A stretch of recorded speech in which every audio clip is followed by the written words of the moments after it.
Сериозно ли? Оставката била изгодна, но държавата щяла да плати цената. Ама, коя държава, бе? Ние ли ще плащаме пак? Любен Дилов син излиза и казва: оставката е правилният ход, ама по-добре да почака. Чакайте, значи народът иска промяна, но на властта й е по-удобно да остане. Трябвало първо бюджета да се приеме. Бюджетът. Все едно не сме виждали как се приема бюджет и с, и без протести. И как пак ние го плащаме. И най-любимото.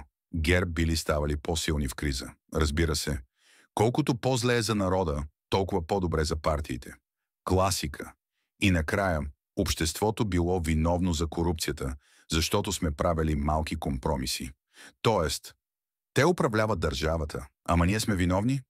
Кажете честно, това ли е политическа мъдрост или просто поредното измиване на ръце? Пишете ми долу, трябва ли да има оставка веднага или наистина държавата ще плати цената? И най-важното, коя държава?